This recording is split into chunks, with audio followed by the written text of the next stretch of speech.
Hello, everybody. My name is Eric Hontz. Welcome to the Free Enterprise and Democracy Network Day 2 and the Fireside chat that we'll have this morning East Coast time. I don't know what time it is where you are right now. Today, we're going to have a guest called by the name of Hlib Vyshlinsky. He is a great economist from Ukraine and is a good partner of CIPE and has been for many years. He's one of the leading economists in the country, a progressive voice for change, and one of the most charismatic economists that I know, which is saying something. I'm not saying anything about against other economists, but Hlib is something special. A bit about Ukraine to start off with. There's a lot been said, and the press is full of commentary about Ukraine. But since this morning's fireside chat is about resilience, I think that Ukraine is the premier case of resilience so far in the 21st century. It's constantly overcoming odds. It began overcoming odds with its foundation in 1991, voting for independence, and is a free, independent, vibrant nation, a democracy, an aspiring market economy and brain superpower. With the invasion on February 24th, Ukraine has overcome odds at every single juncture. We had commentators on television here in the West and I'm sure around the world saying 72 hours to Kiev. And after Kiev fought back and there was really essentially an uprising of volunteerism, a comment by one of our partners in Kharkiv called Ukraine a great country of little ants that came together and that fought against incredible odds to save the capital. What we've seen in the past 7 months now is Ukraine's continued progression against a adversary that has more manpower, more technical expertise on paper anyway, and a desire to essentially wipe the Ukrainian state from the map. On the economy side, we've seen dire predictions of a GDP collapse, 45%, 50% of GDP collapse. But in recent days, I've seen economic data, alternative economic data, ranging from cell phone sales to credit card swipes, that paint a bit of a different picture. Coming into the invasion, Ukraine had the highest foreign exchange reserves it's had, I believe, in its history. Its central bank was extremely well managed and received plaudits internationally for being so well managed. It had the highest GDP on record, over $200 billion. It had 4 tech unicorns in the country those are tech companies that are valued over $1 billion. Things were looking good coming into 2022. But for an unprovoked invasion of an aggressive neighbor, Ukraine would have continued on to achieve great things. However, that was not to be. And here we are, 7 months later, Ukraine fighting back valiantly on the battlefield, but also on the home front, and still putting pressure on the government to deliver reforms, to deliver changes to the country. And the country is going to be in a much better place after this war is concluded than it was before the war. So I'd like to introduce my friend, Hlib Vyshlinsky, who is the executive director of the Center for Economic Strategy, one of the most talented leaders in civil society in Ukraine. And that's saying something because Ukraine has a very vibrant civil society. We met during a LADU program, a LADU Leadership Academy for Development in Ukraine. It's a program CIPE runs with the Stanford Center for Democracy, Development, and Rule of Law. And he's the founding director of an organization called the Center for Economic Strategy, which is one of the most innovative and progressive economic think tanks in Ukraine. Also one of the most respected and well-governed, in my opinion. I would like to remind everyone before Hlib joins me, you can come on the stage now, Hlib, that the session is being recorded.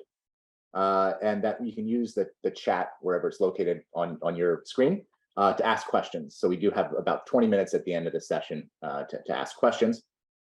So with that, Hlib, it's good to see you virtually. I hope to see you in Kiev again soon. I understand that everyone pretty much from CES is back in Kiev. Yeah. And, I guess to start off, CES, Center for Economic Strategy, was having, building its business, this great economic think tank in Kiev, so much reform going on. Can you walk us through, and the audience through, Center for Economic Strategy leading up to the war and the events of February 24th and the invasion, and then talk a little bit about what's happened since then?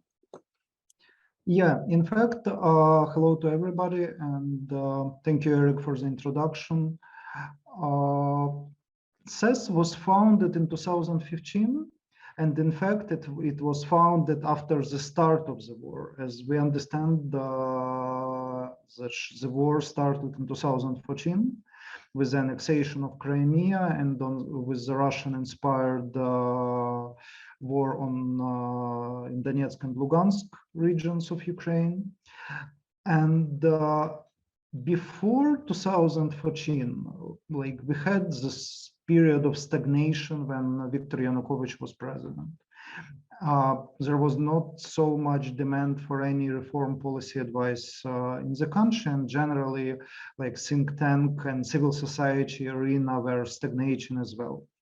But after 2014, the new government that came to power, with all its mistakes, with all its problems, but it had a significant demand for advice and was ready to listen to civil society.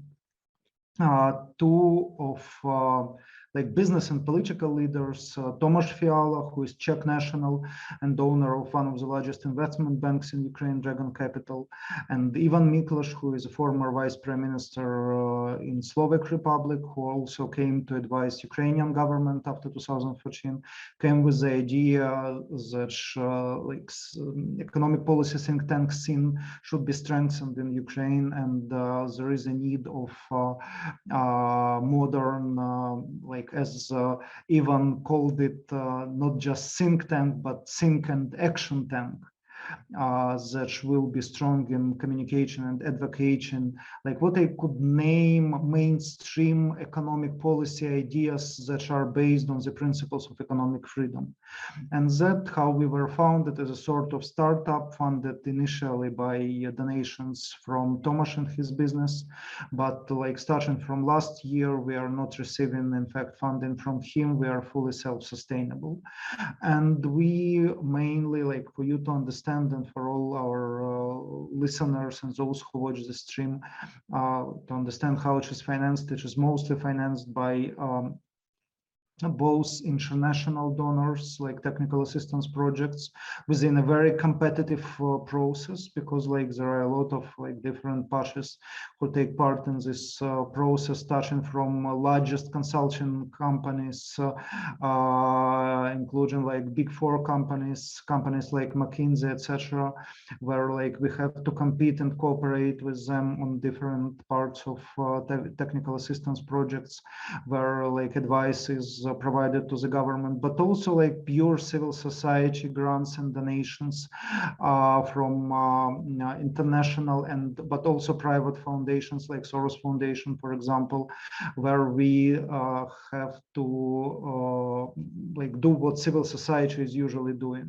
being a watchdog and provide our independent opinion. And I should say that it is not as easy as it could sound, because sometimes you need to give advice to the government informally off the record, and then you have to criticize some policies of the same government, and not all officials are as progressive to be able to understand that you have these two identities, and that you need to both to hear advice and hear criticism. So, but especially you asked about the war, the war on one side, it certainly made some communication more complicated. For long period of time, offline meetings with officials were not possible, like general offline activities were not possible. But on another side, like it significantly increased the level of trust in Ukrainian society, as we understood that despite all our differences, personal conflicts that were before the war, etc., we need to unite against the common enemy, and it is not the enemy only to Ukraine and to Ukrainian nation, but also the entity to democratic world. And we see now like how it's happening, how like it had an impact on all continents and all like walks of life, like starting from like underwater gas pipelines in the Baltic Sea to nuclear threat to the United States, for example. It's really interesting. You talked about the kind of two faces that you have to have, one, in a private setting, giving constructive feedback, and then publicly kind of criticizing constructively the government on policies. Ukrainian civil society is prior to the war was pretty famous for being, very critical of the government. Zelensky's, Poroshenko's, it didn't matter. And so, is this, you have a common enemy now, but, as Ukraine emerges from the war and will be victorious, do you anticipate that to revert back to, this kind of criticism of the government structures, or are people going to be more cautious because that enemy is still lurking out there? I think that even before the war, it was not so black and white, I would say. Certainly, there were politicians and there were officials that we were critical of, and we continue to be critical of, even in times of war. However, in the same time, there were politicians and also government officials we cooperated with. Even not cooperation in terms of business relations, providing some formal advice, etc., but just chatting on in private and messengers, discussing some decisions, providing feedback to each other, etc. So it worked. Fortunately, it was a very significant change in 2014. That resulted, I even had a presentation somewhere internationally in I believe 2017 or something like that, when I had a screenshot from Facebook comments where and then I put arrows to different chat box, which is the sort of really martial law reality. We have mobilization of men that is much calmer and was much calmer from the very beginning. That's what we see in Russia right now, and we have some restrictions on daily life, air defense warnings, martial law, closing cities at night, etc. But generally, when I speak to you, when I speak to mass media, I do not see any political restrictions on our activity, except of not saying something that could somehow help the enemy. Media reality in Ukraine now, television is now just one of the sources of information for people. Social networks, especially Telegram, that rose very fast during the war because it is the sort of real-time news for people on their smartphones, including really critical news, for example, the situation with availability of trains to evacuate from your city, or for example, air defense warnings, or some restrictions, or pushing restrictions back. Like it is like a very pluralistic, I could say, media scene. Like we still have like debates about policies. We still, including policies that are somehow related to fighting the war. Like, for example, like how to, like, for example, change patterns of mobilization to have less negative economic impact on the country, and it means that like there could be a real issue to democracy after Ukraine wins the war, because like the current administration, as you said, like will emerge as administrations that won the war, and then all ills that we had in Ukraine before the war for decades, like they could either re-emerge or we could prevent them from re-emerging. And it is a very, like I could say, complicated intellectual task, like how to prevent them re-emerging. But now, like we are focusing more on like more tactical objectives, like how to help country to win the war and how to make economy stronger. Win the war, make the economy stronger. Those are the two priorities. Worry about the other stuff later. If I would sum up what you're telling me here. Yeah. So it's interesting you brought up media, because we hear this, around the world, the media landscape. Ukraine really had this, and Zelensky administration put this de-oligarchization law. Say that in Russian. I mean, it's crazy. Into effect, which was, I mean, basically, if you're over a certain wealth threshold, I think it was $50 million, you could have media interest, you could have a political party, or you could have a third thing, I can't remember, be active in the parliament or in the government, but you couldn't have all three. You could have two of three.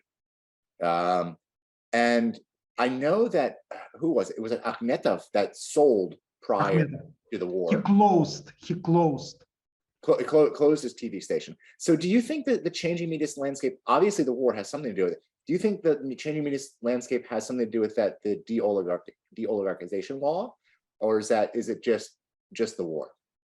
I think the de-oligarchization law had an impact, especially on Akhmetov's decision, but it was, like I could say, the mix of factors. Like one of the factors was the law, but also like there was a factor of like introducing this news marathon that in fact significantly decreased the impact, the political impact and policy impact of Akhmetov's TV channels that were like leaders in general TV segment and also in 24 hours news segment. But also like the third factor that is also directly related to the war is in fact big problems with Akhmetov's core business. Like he's the richest man in Ukraine, but like he's the richest man with the most damages from the war. Azovstal, we heard so much about during this war, is that she's completely destroyed to our knowledge, and even Akhmetov said that after like Ukraine will recapture Mariupol, he will not rebuild Azovstal.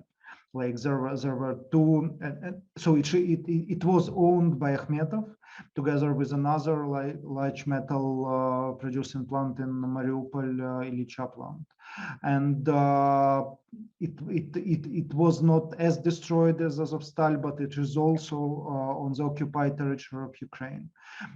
Plus, it was heavily reliant on this big metals industry that Akhmetov controls in Ukraine. It was heavily reliant on seaports, and now only grains and oil are like within this so-called grain corridor, like this Russia, Ukraine, Russia, Turkey, United Nations agreed pathway for sea exports from Ukraine. So like we could not export metals. So it means that in fact, economic situation for Akhmetov's business is much worse now compared to what was pre-war. So I believe that like if you look on this de-oligarchization law as a sort of like practice that could be considered for other countries, it will be very complicated because like it is a mixed effect of the law and the war. Yeah. Yeah, I got a message that because we missed a little bit, the audience is asking for a bit of a recap because we were in and out of audio. So essentially, Hlib has related that the goal is to win the war. That criticism is not going away, and even now they have a relationship with the government, a constructive back and forth dialogue, and that there is a change in the tone because everyone is united against a common enemy, but that does not prohibit debate around particularly economic issues, as you were saying. If that sums it up in 30 seconds or less. Yeah, we understand that like not officials are equally honest, and we understand that there are some that like I believe are corrupt or are incompetent. And that like, for example, some of them like still want to maintain at least some revenues from like earlier corruption schemes or like some new corruption schemes just to have like some cash to use.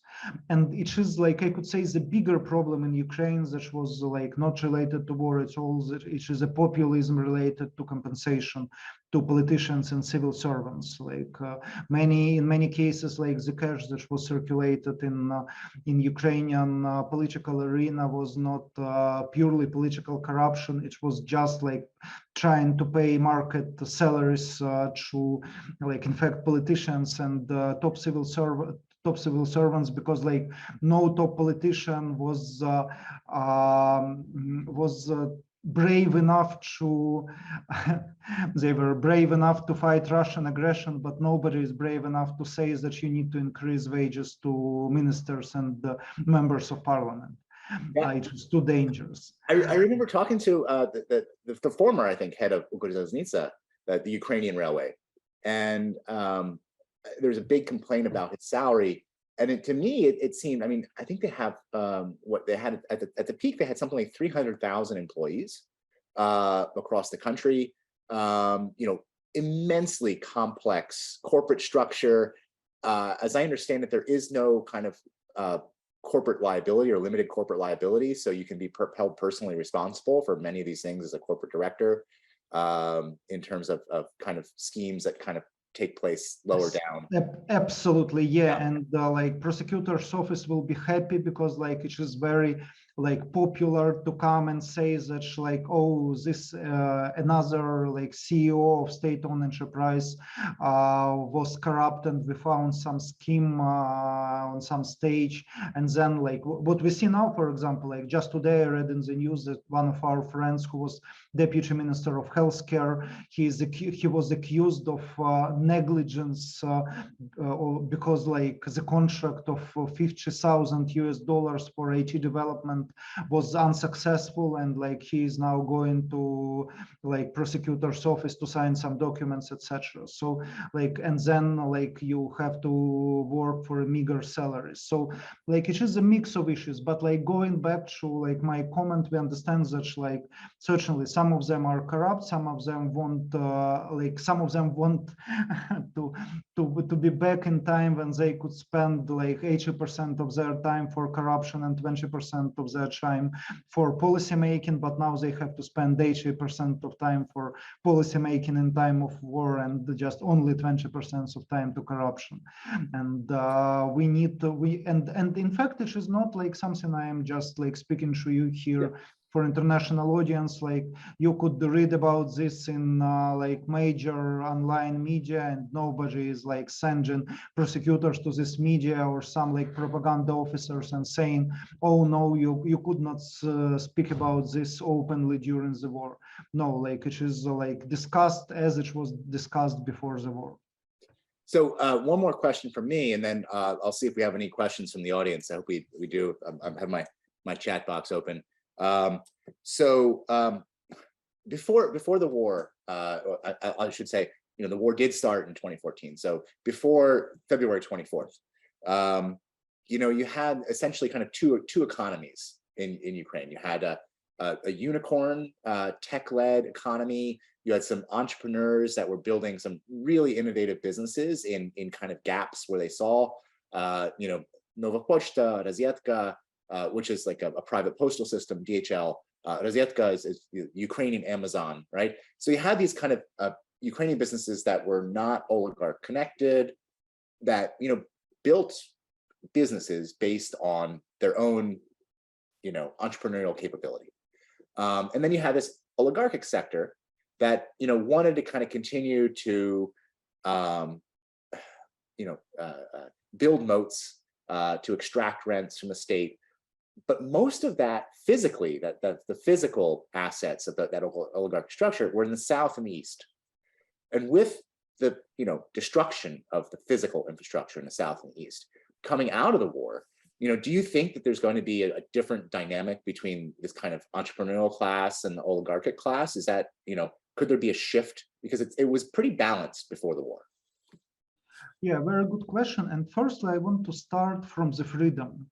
Yeah. And I understand that like freedom is a big topic of this conference. Yeah. And in fact, like what this war shown to the whole world is that Ukraine is really a nation that loves freedom.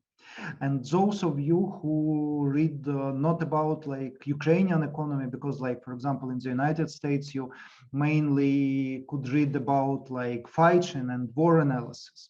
And what like war analysts are focusing all the time when writing about successes of the Ukrainian army is that it is like based on initiative, on initiative that is supported from above, that is based on like freedom of like choice of the best military and tactical options in the battlefield.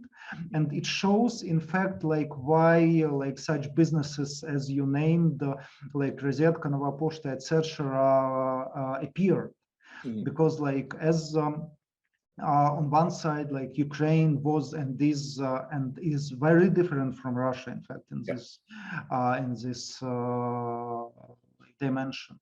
Like it's really a freedom-loving nation, and even with like all like regulations, bad policies, etc. But like when people saw business opportunities, they wanted to like have a best product, and where there were no like oligarchic influence, and where like there were no like corrupt policies like in this lucrative fields like energy, etc. Then like we saw this very strong businesses that are very competitive, that like, for example, those Ukrainians who are refugees now in Western Europe, they see that they are lacking these services, these high quality services, and it especially like is the feature of like services sector. Yeah. Because like the problem in Ukraine, as you well know, Eric, is the lack of fixed capital, the lack of investment, and like services is best in such an environment, high risk environment, because like you are like you have mostly human capital as your asset, and you do not have to build like a very sophisticated unfortunately factory to produce like iPhones like in Taiwan, etc. And Like because of this freedom we build it, because of this freedom we were able to have like rather like okay outcomes after the pandemics, like after the most acute pandemic stage. And like you need to understand that like for Ukraine it was like the sort of like double shot, like pandemics plus then like directly from pandemics we came into the war. And like fortunately like the positive effect of pandemic was massive switch to remote work. That helped our government a lot. Like I could not imagine like how we could maintain this resilience that the government had, especially in the first weeks of war, without full implementation of electronic electronic documents coming for signatures, for comments, etc. Like all this e-governments that we had to introduce because of COVID. Like we as an organization were absolutely like able to switch to the work from the first days of war, when we had some people in Kyiv, some people in Lviv, some people in other cities of Ukraine, some people abroad, etc. And like the same in business. And like what you asked was very interesting, like in terms of this geographic structure and impact on oligarchic and like this new private business. In fact, the share of oligarchs, of businesses that are owned by oligarchs was declining every year. And like here, like the small advertising, like in fact, like we work with CIPE together on this, finalize the study on Ukrainian oligarchs, and hope to present it during next month. And this analysis will be there. And so it was like this oligarchic business, even employing top quality managers, like from international companies, foreigners, expats, it was not able to grasp these new opportunities. And then like with destruction of their fixed assets, and also in fact with like generation of oligarchs becoming older. Like Akhmetov now is in his 50s. Pinchuk, Kolomoisky are like closer to 60 and above 60. So I believe that like Ukrainian economy that will emerge after the war will be much less oligarchic and much younger and much more focused on this new private businesses, including private initiative in military industries that is growing very fast in Ukraine, even in time of aggression and of active warfare. Yeah, I mean, I think that folks forgot that a lot of the Soviet heavy industry related to defense was located in Ukraine, especially rocketry. And engineers also, like we understand that in the current war, IT is a highly needed competence in the warfare. Like it is not a military secret. It was widely like discussed in Ukrainian media, like that we have one of the private volunteer fund that is in fact like sending to the front line tablets with pre-installed pre-installed software developed in Ukraine that facilitates real-time communication between different artillery, like different units in I could say artillery supply chain. That makes like Ukrainian artillery units more successful, even in times where like in terms of like pure scale and number of like available like machines and like supplies like Russians could be like on paper much bigger. Okay, I've a few questions here from the audience. First question. So given the number of Ukrainians displaced by the invasion, could you provide some thoughts on strategic planning with rebuilding the economy, in particular in regard to small business? Is there any kind of, there's Lugano, you know, that's happened already, and that's kind of the big infrastructure projects. But what about the kind of the displaced people and small business? I could say that, like, in fact, like this displacement within Ukraine is a problem, is an issue, but it is an issue that could be solved. Like, when people are within the country and they want to stay in the country, like, we could provide them housing, we could provide, like, we could work on policies to create jobs for them. It is manageable. It requires money, it requires thinking, it requires work, but it's manageable. The much bigger problem is the issue of Ukrainian refugees abroad. Yeah. Because, like, even if we say that, like, as we are saying with our international partners, that, like, we are helping Ukraine, like, international partners are saying we are helping Ukraine to win the war, and Ukraine will win the war, but, like, nobody is saying about, like, when Ukraine will win the war. And like, and that's why, like, the issue of timing is crucial, and it is crucial, like, especially because of the refugees. Yeah. And, like, there are other reasons as well, like lost Ukrainian lives, etc., but also issue of refugees. And that's why we advocate so much internationally for delivering weapons as fast as possible. Because, like, if it is like still a war that Ukraine will win, but if Ukraine wins it in 3 years, majority of Ukrainian refugees will integrate in societies where they are.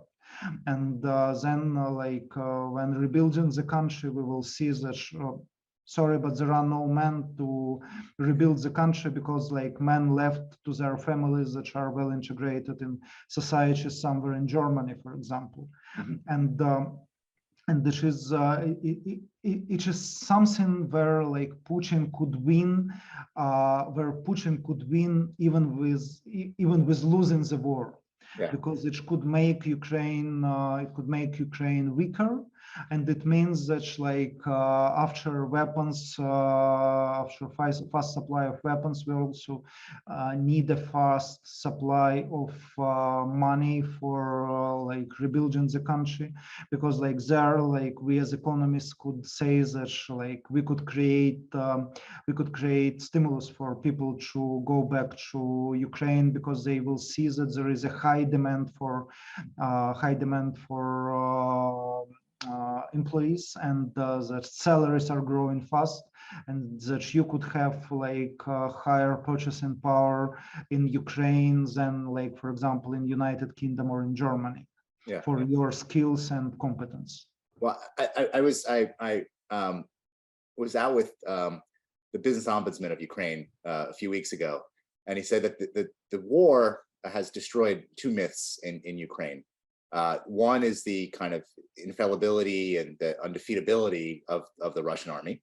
And the second is that the European Union has smooth and efficient processes and procedures in place. I remember him recounting a Ukrainian refugee in Berlin, you know, going to an office, a refugee office, and asking, "Facts? What is this facts that you speak of? I do not understand facts." And so, you know, there are advantages in Ukraine. The DIA app for electronic documents. There's some really amazing, exactly as you point out, services. Since this is a free enterprise and democracy network, I'd like to ask a question about democracy from the audience. So how can the democracy support community support Ukraine and its rebuilding efforts going forward? I think that, like, firstly, like, we need to, like, speak about this sequencing. So now, like, the sequencing is, like, priority number 1, weapons, priority number 2, macro financial assistance, because, like, we have a very complicated budget situation. We have a monthly budget deficit of, like, $3 to $6 billion, and for the next year it is expected to be at least $3 billion in the baseline scenario for every month. And just to compare tax revenues and expenditures on military, tax revenues are not enough to cover even expenditures for military now. And even in the situation when Ukraine is receiving a lot of armaments free from United States and other countries. So like it is the issue of financial support, and we believe that it is a situation when both Ukraine and democratic world have the similar objective. Like Ukraine needs to maintain its sovereignty and to continue being a nation that is governed, that is self-governed and not governed from Moscow. And the world, democratic world, needs to show that democracy is stronger than autocracy, and that like if even without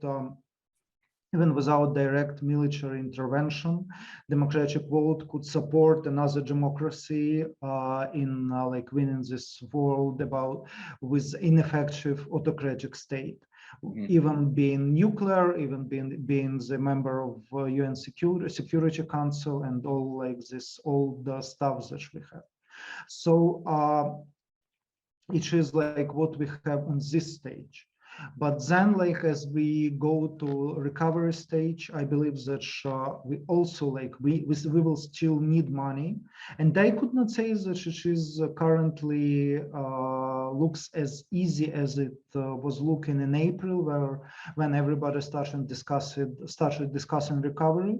Like we understand that there are a lot of procedural issues in like United States, European Union, like individual countries, and that like all these debates about, oh yes, like we will take reserves from the Bank of Russia that are frozen, and just like send this like $300 billion to rebuild Ukraine. Like then like lawyers came and said, oh no, like it is not that easy, like you need to change legislation there and legislation here, and it contradicts like some basic stuff, etc. And the same came with the idea of, oh yes, like let's grant special drawing rights that are with G7 countries, and or like at least lend them to Ukraine. And then again lawyers came and said that, oh no, like they are assets of the central bank, it is prohibited to give assets of the central bank to the government to give to another government. Like you need to change legislation, which is against our principles, etc. So there is a homework to be done for democratic world. But also then, like after we have this money, we need to have a lot of assistance in like managing these projects. Yeah. Because like what I see as the biggest issue in Ukraine, and which was the same before the war, and it is the same in the wartime, we lack skills in like strategic project management.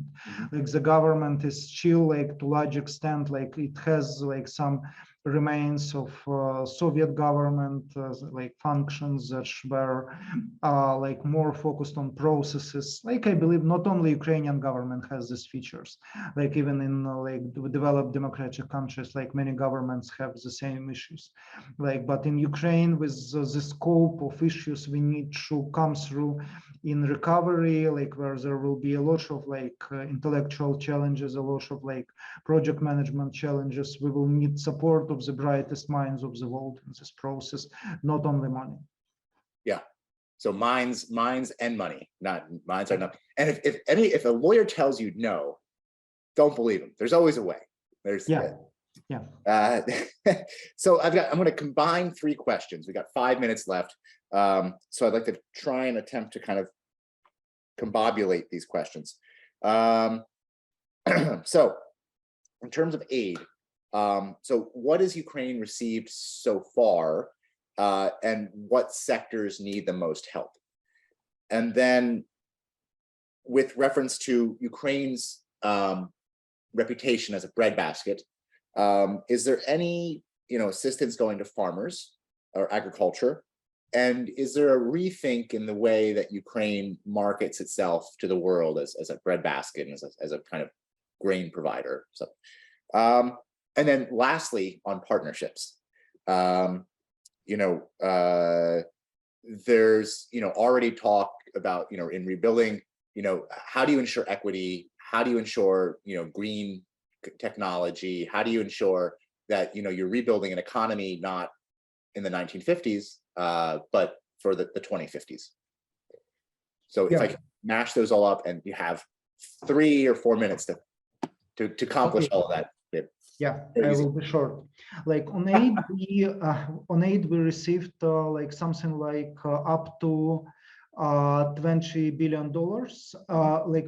When we speak about like macro financial assistance, like the money that went to support Ukrainian budget, to support like Ukrainian budget expenditures, except of war, in fact. Except of military, like military is financed by taxes and by national bank. In fact, like money printing, unfortunately. And then we have like another like 10 to $15 billion in the pipeline for this year, and we need like a new pipeline for the next year. But also like we have a lot of non-monetary assistance as arms that were military equipment that was supplied by United States and by our and other international partners. Then on agriculture, we see that like private sector in farming shown a very strong resilience, and we saw these photos of farmers in farming, in tractors,